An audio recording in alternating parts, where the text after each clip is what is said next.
Livro Não Tenho Fé Suficiente para Ser Ateu. Vamos lá. Introdução. Encontrando a tampa da caixa do quebra-cabeça da vida.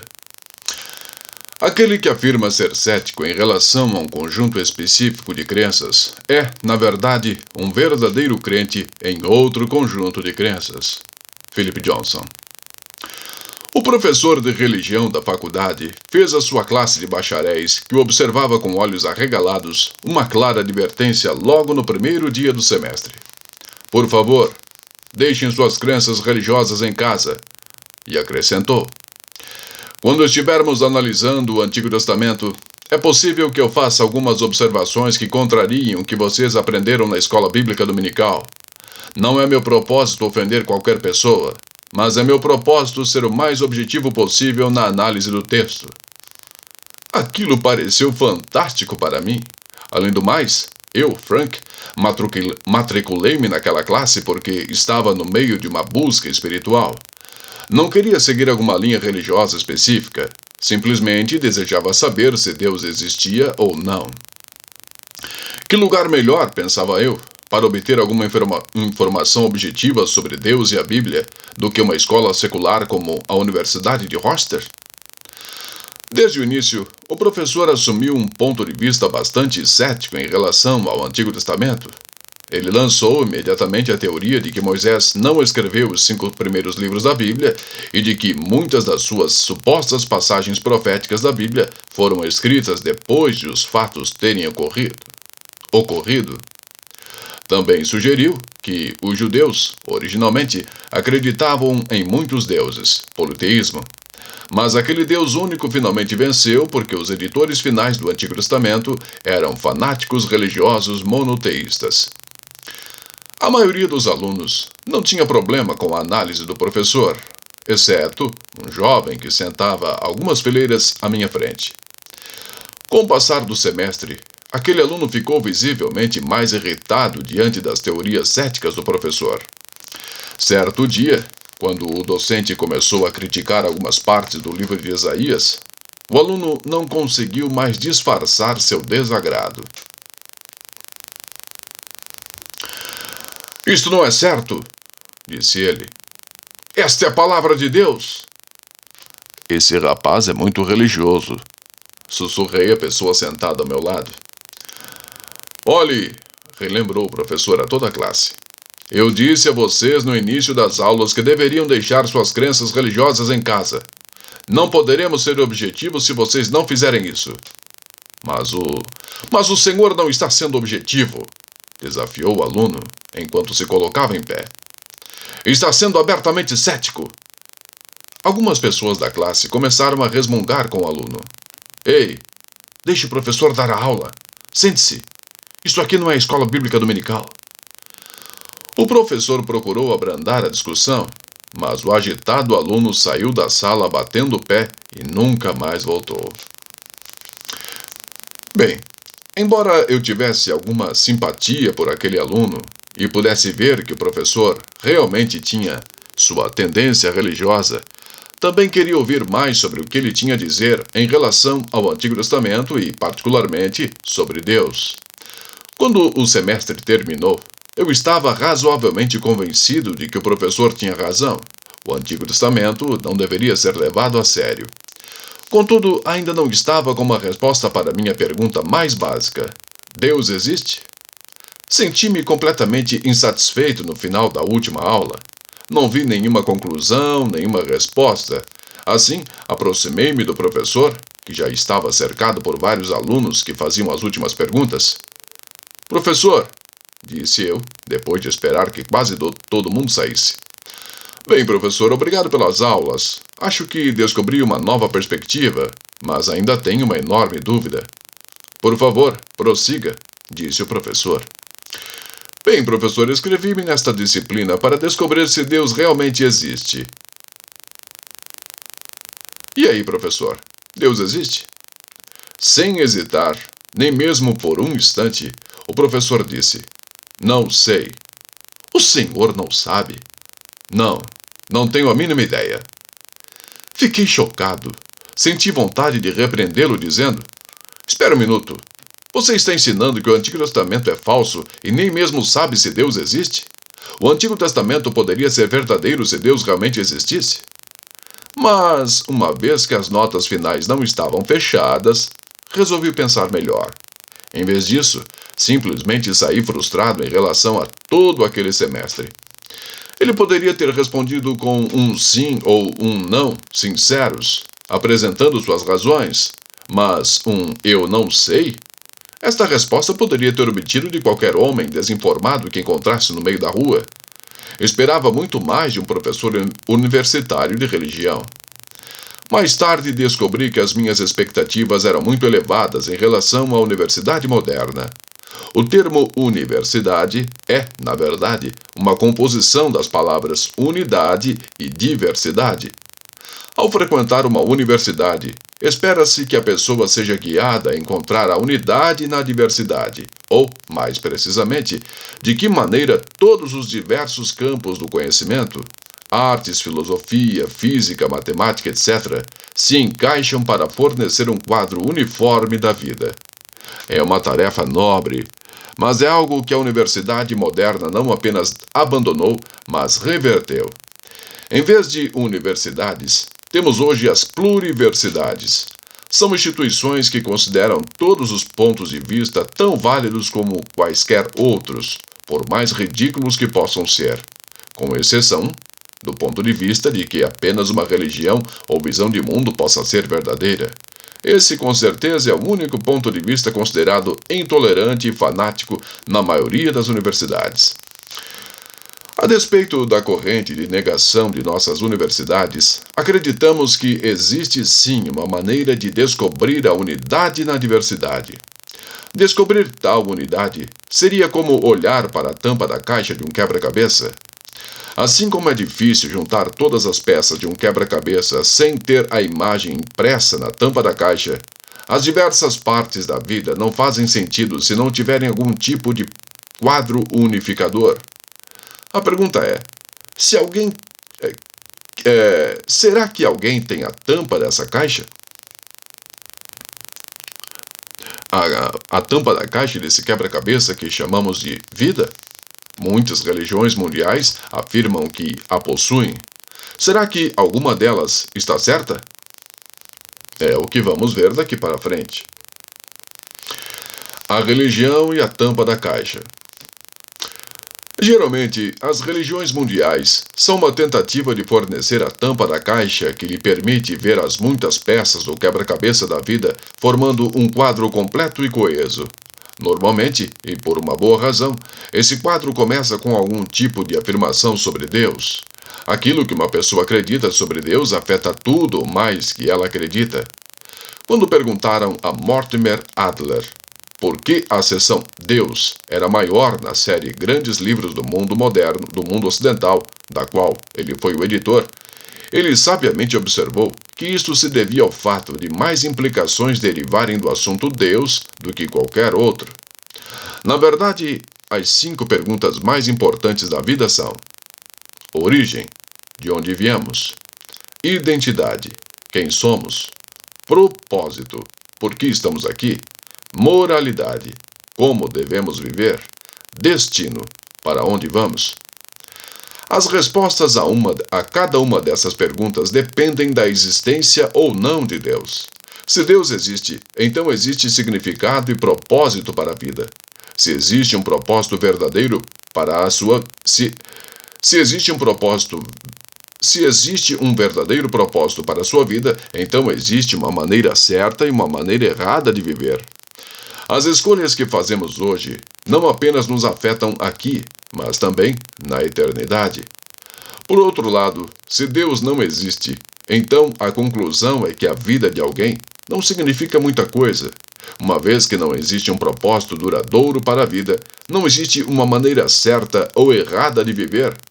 Não importa de que modo se vive ou naquilo em que se acredite, pois o destino de todos é meramente o pó.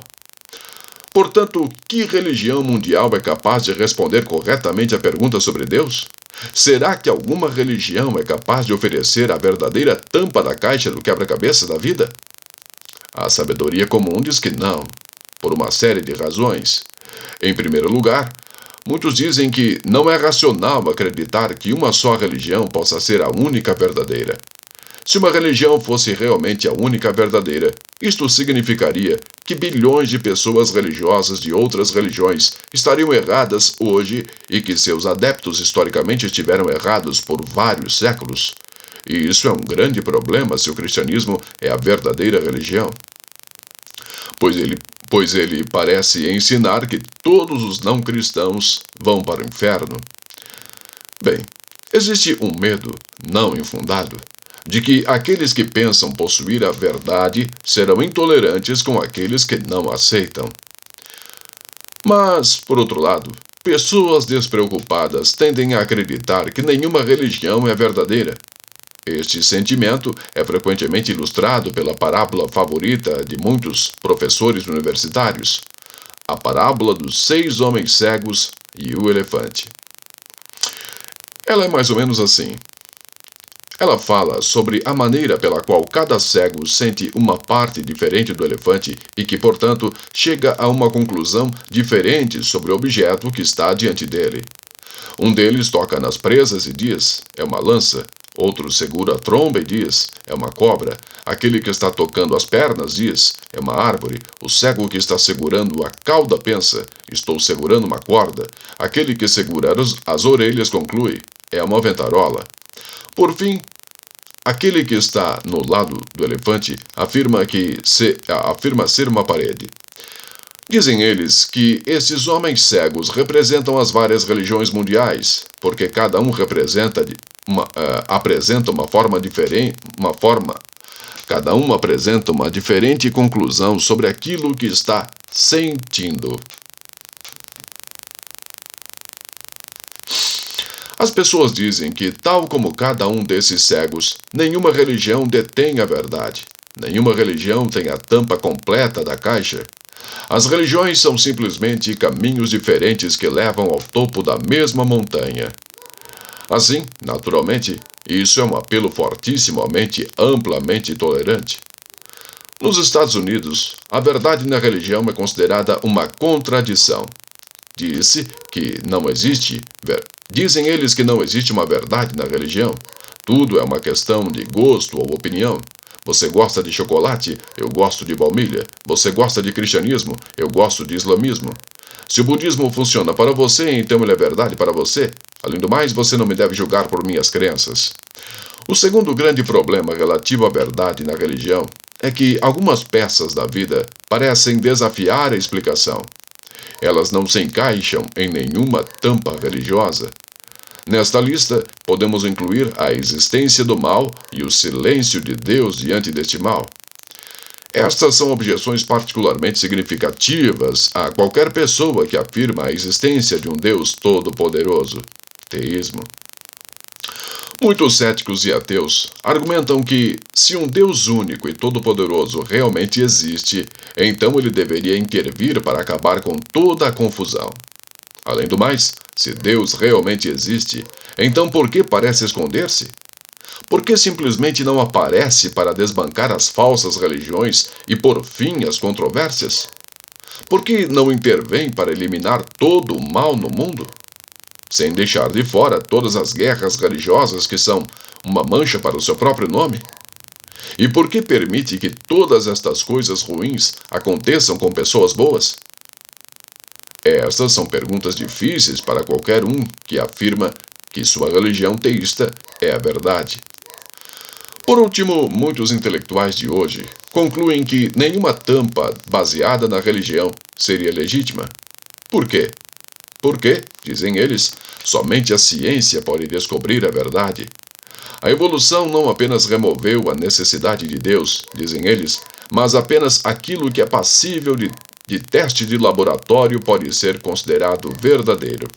Em outras palavras, somente a ciência lida com fatos, enquanto a religião permanece meramente no campo da fé. Desse modo, não há sentido em tentar reunir provas ou fatos para apoiar uma religião, porque isto seria como reunir fatos para provar que o sorvete de baunilha é melhor do que o de chocolate.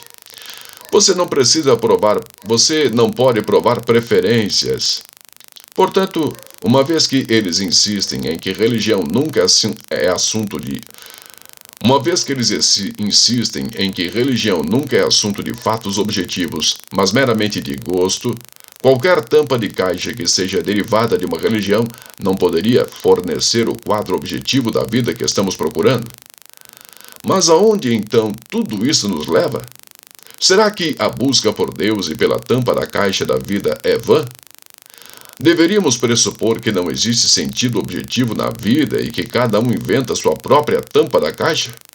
Deveríamos contentar-nos com a resposta "eu não sei" do professor universitário?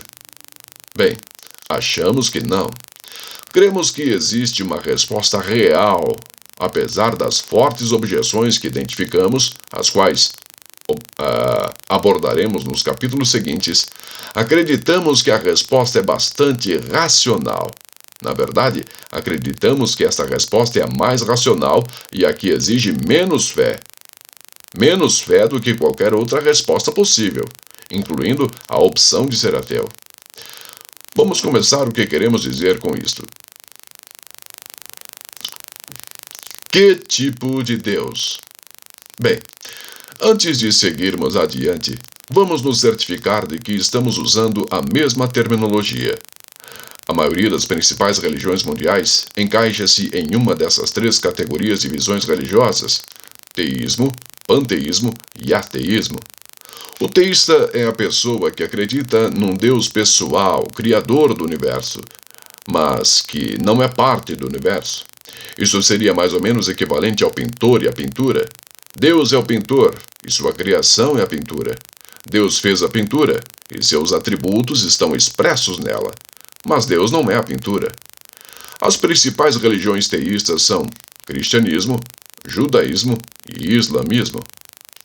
Em contraste, uma pessoa panteísta é alguém que acredita num Deus impessoal, que literalmente é o universo. Assim, em vez de fazer a pintura, os panteístas acreditam que Deus é a própria pintura.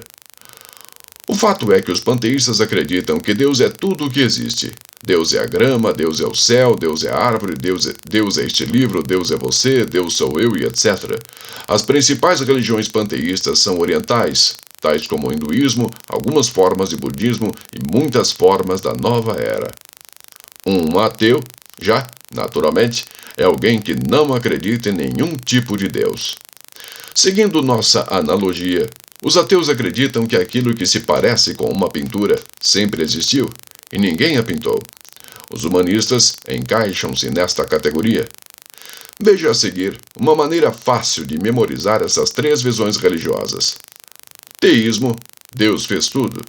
Panteísmo, Deus é tudo. Ateísmo, não há Deus.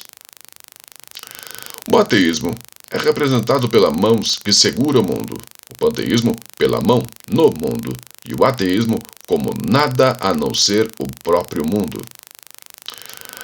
As três principais visões religiosas mundiais. Não se esqueça: ateísmo, panteísmo e... Outro termo que vamos usar em frequência é agnosticismo. Esse termo refere-se à pessoa que não tem certeza sobre a questão de Deus.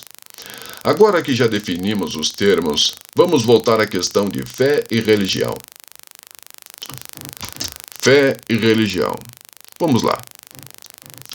Apesar de sua aparente incapacidade de persuadir, a afirmação de que a religião é simplesmente uma questão de fé nada mais é do que um mito moderno. Tal afirmação simplesmente não é verdadeira.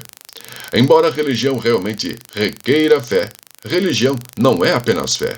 Os fatos também são muito importantes para todas as religiões, porque todas as visões religiosas mundiais, incluindo o ateísmo, fazem afirmações verdadeiras, e muitas dessas afirmações podem ser avaliadas por meio da investigação científica e histórica.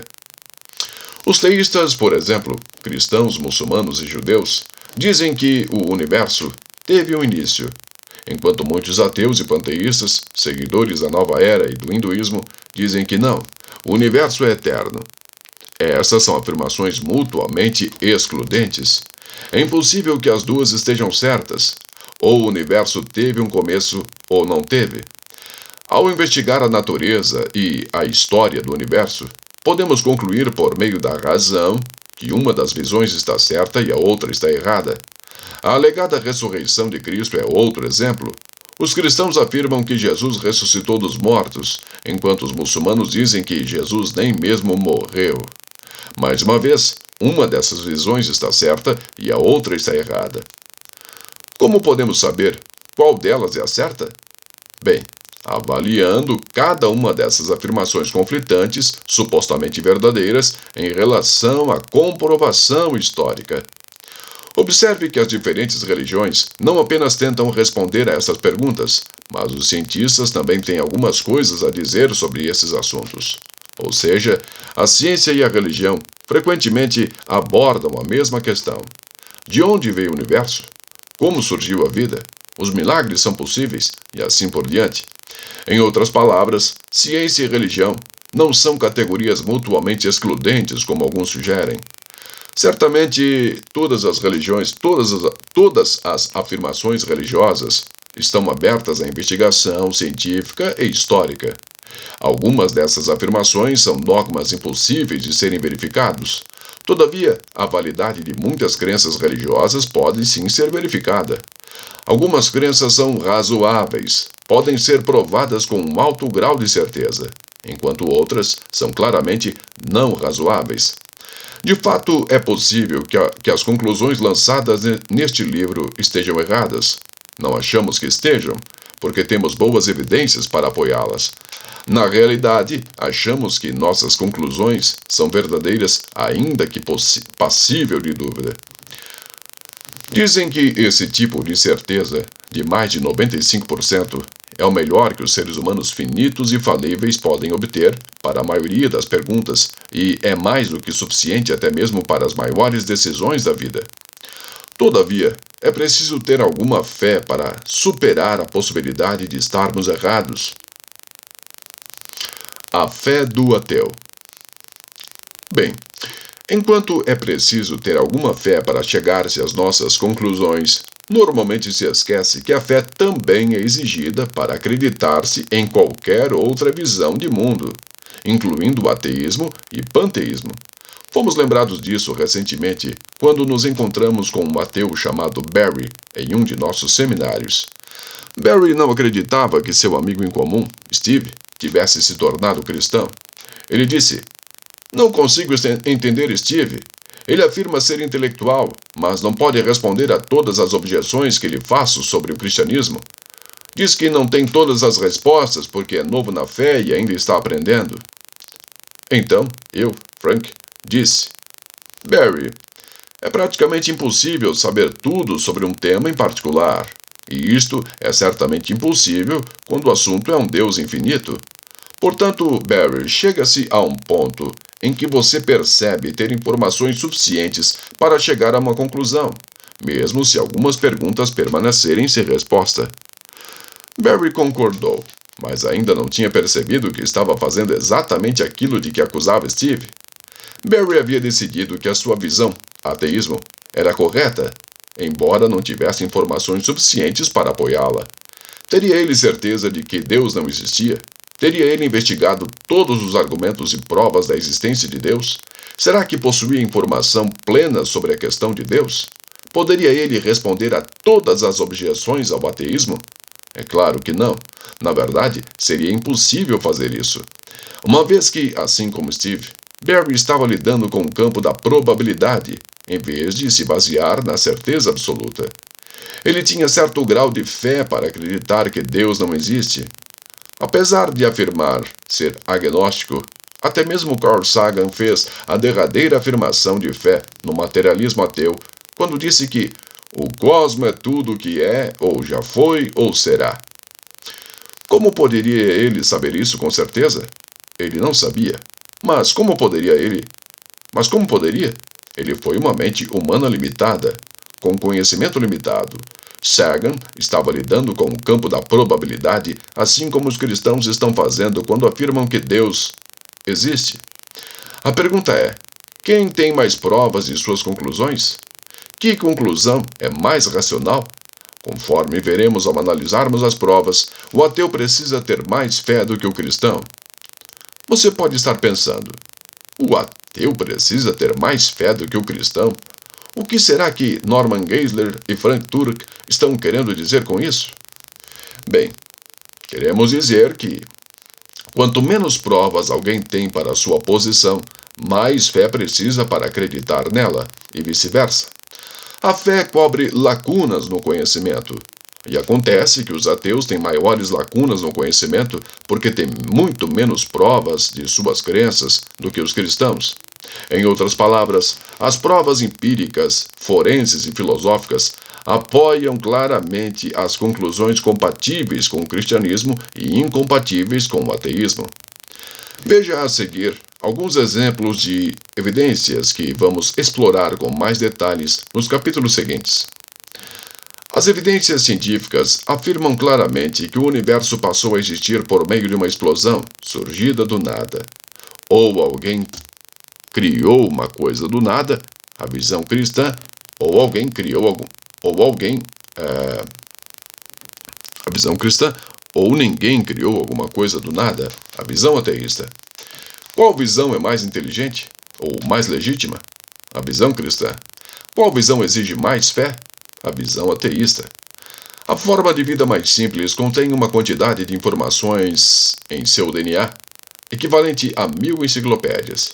Os cristãos acreditam que somente um ser inteligente pode criar uma forma de vida equivalente a 1000 enciclopédias. Os ateus acreditam que forças naturais não inteligentes podem fazê-lo. Os cristãos têm evidências que apoiam suas conclusões. Uma vez que os ateus não têm nenhuma evidência, sua crença exige muito mais fé. Centenas de anos antes, escritos antigos predisseram a vinda de um homem que seria verdadeiramente Deus. Esse homem, Deus, conforme predito, nasceria numa cidade em particular, de uma descendência específica, sofreria de uma maneira característica, morreria num tempo determinado e ressuscitaria dos mortos para expiar os pecados do mundo. Imediatamente depois do tempo predito, várias testemunhas proclamaram e mais tarde registraram que aqueles fatos preditos haviam realmente acontecido. Estas testemunhas oculares suportaram perseguição e morte, embora pudessem simplesmente negar os fatos e preservar a vida. Milhares de pessoas em Jerusalém converteram-se depois de ver e ouvir esses fatos, e essa fé rapidamente se espalhou pelo mundo antigo. Historicamente, historiadores e escritores antigos fazem alusão ou confirmam esses fatos e a arqueologia corrobora todos eles. Tendo obtido evidências da própria criação de que Deus existe e tem um, mencionado anteriormente, os cristãos acreditam que estas várias linhas de comprovações mostram, sem sombra de dúvidas, que Deus colocou sua mão nesses fatos. Os ateus precisam ter muito mais fé para avaliar as predições, invalidar as predições, as testemunhas oculares, a disposição das testemunhas de sofrer e morrer, a origem da igreja cristã e o testemunho de outros escritos e achados arqueológicos e de outras evidências que corroboram esta posição, as quais investigaremos mais tarde. É possível que essas três perguntas, ou esses três pontos, tenham levantado alguns questionamentos e objeções em sua mente. Na verdade, eles deveriam realmente fazer isso porque estamos deixando de fora vários detalhes que vamos abordar por todo o livro. A questão principal por ora é que você veja o que significa a afirmação de que toda visão de mundo, até mesmo o ateísmo, exige algum grau de fé. Até mesmo os céticos têm fé. Eles creem que o ceticismo é verdadeiro. Do mesmo modo, os agnósticos creem que o agnosticismo é verdadeiro. Não existe posição neutra quando o assunto são crenças. Como Philip Johnson tão habilmente disse, aquele que afirma ser cético em relação a um determinado conjunto de crenças é, na verdade, um verdadeiro crente em outro conjunto de crenças. Em outras palavras, os ateus, que são naturalmente céticos em relação ao cristianismo, revelam-se verdadeiros crentes no ateísmo. Como veremos mais à frente, se forem honestos diante das evidências, os ateus precisam de muito mais fé para sustentar suas crenças ateístas do que os cristãos precisam para sustentar as suas.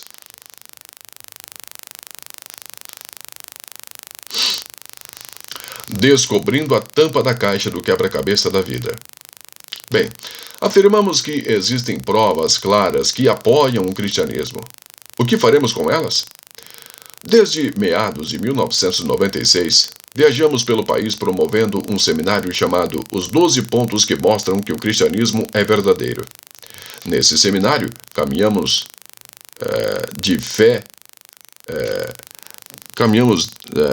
de maneira lógica, partindo da questão da verdade e prosseguindo rumo à conclusão de que a Bíblia é a palavra de Deus. De modo geral, este livro vai seguir a mesma lógica, fazendo uma progressão em 12 pontos. Número 1. A verdade sobre a realidade pode ser conhecida. Número 2. O oposto de verdadeiro é falso. Número 3. É verdade que o Deus teísta existe. Isso é comprovado pelos seguintes aspectos. A. O início do universo. Argumento cosmológico. B. O planejamento do universo. Argumento teleológico e princípio antrópico. C. O planejamento da vida. Argumento teleológico. D. A lei moral. Argumento moral. Número 4. Se Deus existe, os milagres são possíveis. 5. Os milagres podem ser usados para confirmar uma mensagem de Deus, como atos de Deus para confirmar uma palavra de Deus. 6. O Novo Testamento é historicamente confiável. Isso é comprovado por A. Testemunhos antigos. B. Relatos de testemunhos oculares. C. Testemunhos não inventados, autênticos. D. Testemunhas oculares que não foram enganadas. Número 7. O Novo Testamento diz que Jesus afirma ser Deus. 8. A afirmação de Jesus quanto a ser Deus foi miraculosamente confirmada por A. Cumprimento de muitas profecias sobre si mesmo. B. Sua vida sem pecado e seus feitos miraculosos. C. A predição e a concretização de sua ressurreição. 9. Portanto, Jesus é Deus. 10. Todos os ensinamentos de Jesus, que é Deus, são verdadeiros. 11. Jesus ensinou que a Bíblia é a palavra de Deus. 12. Portanto, é verdade que a Bíblia é a palavra de Deus e qualquer coisa que se opõe a ela é falsa. Bem, antes de começarmos a apresentar esta linha de raciocínio, preste atenção em 5 pontos. Em primeiro lugar, não estamos sugerindo que os 12 pontos citados são verdadeiros por si só, por sua própria definição. A maioria deles é premissa que precisa ser comprovada. O item 3, por exemplo, afirma: é verdade que o Deus teísta existe. Essa afirmação não é verdadeira simplesmente porque estamos dizendo que é. Ela precisa ser amparada por boas provas, por boas razões. Mostraremos estas boas razões quando chegarmos a este ponto do livro. Em segundo lugar, note que estamos iniciando no ponto do completo ceticismo, ou seja, estamos começando com uma pessoa que não diz nem mesmo acredita. Estamos começando com uma pessoa que diz não acreditar nem mesmo na verdade. Precisamos começar ali porque, se a visão predominante da cultura está certa de que não existe verdade, então não pode ser verdade que exista um Deus teísta e que exista uma palavra verdadeira vinda de um Deus. Contudo, se existe verdade e essa verdade pode ser conhecida, então podemos prosseguir investigando a verdade da existência de Deus e dos pontos que se seguem. Milagres são possíveis, o Novo Testamento é historicamente confiável e assim por diante. Em terceiro lugar, se esta linha de raciocínio é segura, e existe um enorme se que este livro vai tentar mostrar, ela necessariamente contesta as outras religiões naquilo em que diferem da Bíblia. Isto parece incrivelmente arrogante e presunçoso, mas vamos abordar esse assunto posteriormente. Isto não quer dizer que todas as outras religiões sejam completamente falsas ou que não possuem verdade. Praticamente todas as religiões têm alguma verdade. Estamos simplesmente dizendo que se a Bíblia é verdadeira, então qualquer afirmação específica que contradiz a Bíblia deve ser falsa. Vejamos um exemplo. Se a Bíblia é verdadeira e ela diz existir um Deus acima do universo que criou e que sustenta todo o universo, teísmo, então qualquer afirmação que negue o teísmo deve ser falso. Do mesmo modo, se a Bíblia é verdadeira e se afirma que Jesus ressuscitou dos mortos, então a negação deste fato, feita no Alcorão, deve ser falsa. A propósito, o inverso também deveria ser verdadeiro. Se a comprovação nos mostrasse que o Alcorão é verdadeiro ou que o ateísmo, então a Bíblia seria falsa e todos os pontos em que contradiz o Alcorão ou o ateísmo. Em quarto lugar, damos evidências ao cristianismo porque precisamos viver a nossa vida baseados na verdade. Sócrates disse certa vez que uma vida sem ponderação não é digna de ser vivida. Acreditamos que uma fé sem ponderação não merece crédito. Além do mais, indo na direção contrária da opinião popular, ser cristão não é apenas ter fé. Os cristãos seguem o mandamento de se saber aquilo que creem e por que creem naquilo. É pedido que aos cristãos que deem respostas àqueles que perguntam, conforme lemos em 1 Pedro 3,15, e que destruam argumentos contra a fé cristã. 2 Coríntios 10, verso 4 e 5. Uma vez que Deus é logicamente plausível, Isaías 1,18, e quer que usemos a nossa razão, os cristãos não ganham nada em serem tolos. De fato, usar a razão é parte de um mandamento maior, que, de acordo com Jesus, é: ame o Senhor teu Deus de todo o seu coração, de toda a sua alma e de todo o seu entendimento. Mateus 22, verso 37. Por último, ouvimos com frequência a seguinte pergunta: se o cristianismo tem tantas evidências que o apoiam, por que não existem mais pessoas acreditando nele? Nossa resposta é: embora acreditemos que as evidências que estamos prestes a apresentar mostrem que a Bíblia é verdadeira acima de qualquer suspeita, nenhuma quantidade de evidências pode compelir qualquer pessoa a acreditar nela. A crença exige assentimento não apenas da mente, mas também da vontade. Enquanto muitos não cristãos têm questionamentos intelectuais honestos, descobrimos que muito mais pessoas têm uma resistência volitiva ao cristianismo. Em outras palavras, não é que as pessoas não tenham evidências para acreditar, elas não querem acreditar. O grande ateu Friedrich Nietzsche exemplifica esse tipo de pessoa. Ele escreveu o seguinte: se fosse possível nos provar a existência desse Deus dos cristãos, então devemos ser ainda menos capazes de acreditar nele. E é nossa preferência que decide contra o cristianismo, e não os argumentos. Bem, ficou evidente para você, portanto, que a descrença de Nietzsche estava baseada em sua vontade e não em seu intelecto. Nesse ponto, um cético pode inverter o argumento afirmando que é o cristão que simplesmente deseja acreditar. Bem, é verdade. Muitos cristãos acreditam simplesmente porque querem fazê-lo e não podem justificar sua crença com evidências. Eles simplesmente creem que a Bíblia é verdadeira.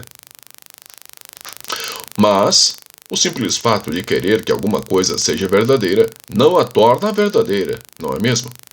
Contudo, o que estamos dizendo é que muitos não cristãos fazem a mesma coisa.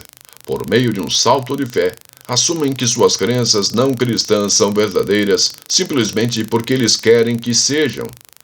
Nos capítulos a seguir, analisaremos detalhadamente as evidências para ver quem realmente precisa dar um salto maior. O cético pode então perguntar: então por que uma pessoa poderia querer que o cristianismo fosse falso? Por que alguém poderia não querer o dom gratuito do perdão? Esta é uma boa pergunta, mas achamos que a resposta reside nos fatores volitivos, dos quais falamos anteriormente. A saber, muitos acreditam que aceitar a verdade do cristianismo exige que mudem sua forma de pensar, amizades, prioridades, estilo de vida e moral. E essas pessoas não estão muito dispostas a abdicar do controle sobre a sua vida com o objetivo de fazer essas mudanças. Elas acreditam que a vida seria mais fácil e mais alegre sem tantas mudanças. Talvez percebam que, embora o cristianismo esteja diretamente relacionado ao perdão, ele também diz respeito a negar-se a si mesmo e carregar a cruz. Na verdade, o cristianismo é gratuito, mas ele pode custar-lhe a vida. Existe uma diferença entre provar uma proposição e aceitar uma proposição. Precisamos ser capazes de provar que o cristianismo é verdadeiro, ainda que passível de dúvida. Mas só você pode optar por aceitá-lo. Por favor, considere esta questão para ver se você está aberto à aceitação. Se alguém pudesse dar respostas razoáveis às mais importantes questões e objeções que você tem sobre o cristianismo, razoáveis a ponto de mostrar que o cristianismo parece ser verdadeiro acima de qualquer dúvida, você se tornaria cristão? Pense nisso por um momento. Se a sua resposta honesta é não, então a sua resistência ao cristianismo é emocional e volitiva, e não apenas intelectual. Nenhuma quantidade de evidências vai convencê-lo, porque não são as evidências que estão no meio do caminho. É você mesmo. No final de tudo, só você sabe se está verdadeiramente aberto às evidências favoráveis ao cristianismo. Uma das coisas belas da criação de Deus é justamente esta.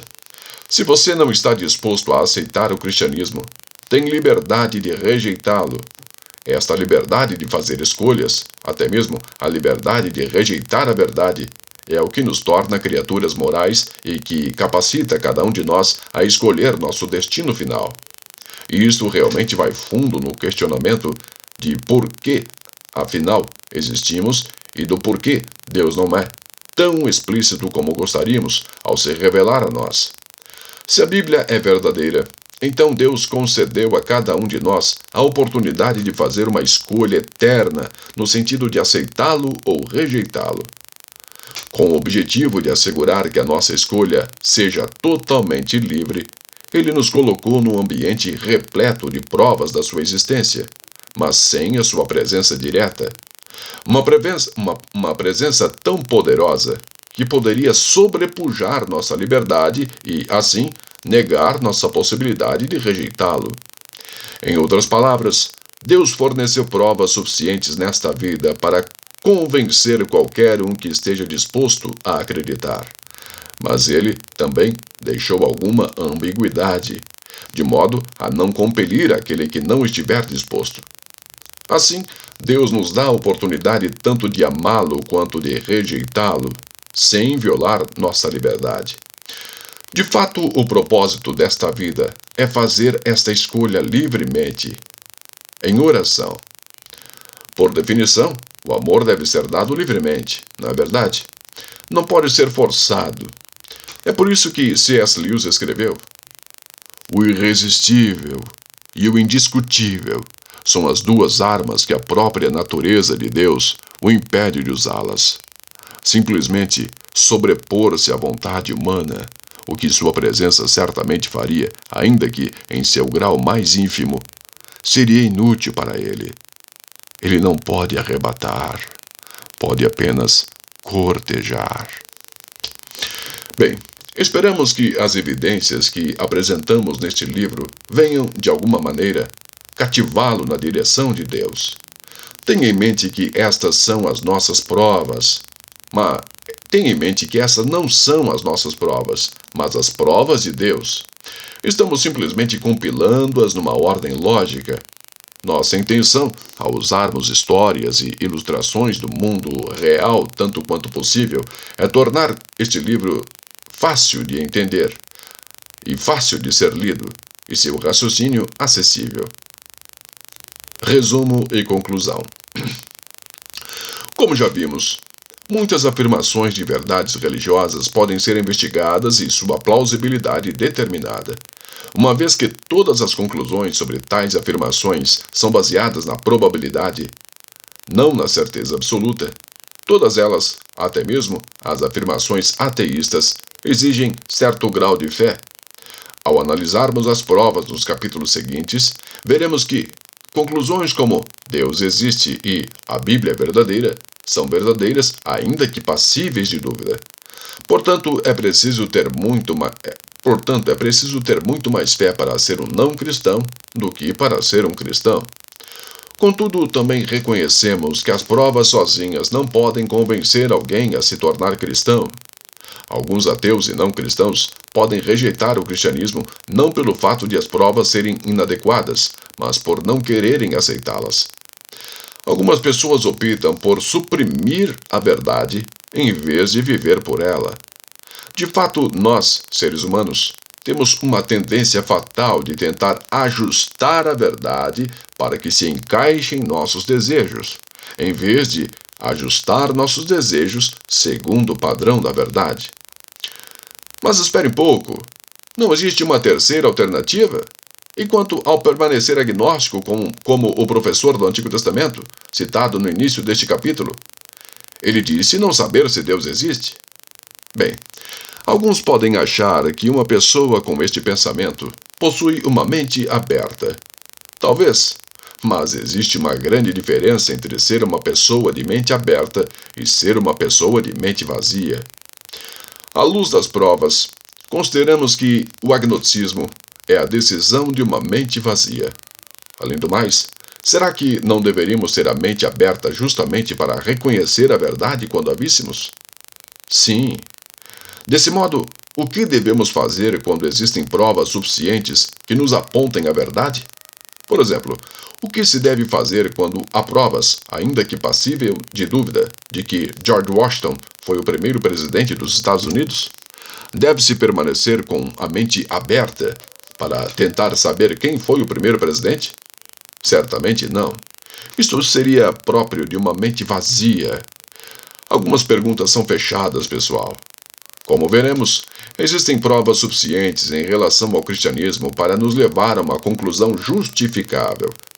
Como observou Mortimer Adler, nossa conclusão sobre Deus causa impacto em todas as áreas da nossa vida. Ela é a chave para encontrarmos a unidade na diversidade e o verdadeiro sentido para a vida. Ela é, literalmente, a pergunta mais importante que o ser humano deve fazer. Felizmente, se o nosso raciocínio está correto, descobriremos a tampa da caixa do quebra-cabeça da vida no final da nossa jornada. Portanto, vamos dar o primeiro passo. Trataremos da questão da verdade no capítulo 1. Até lá, pessoal.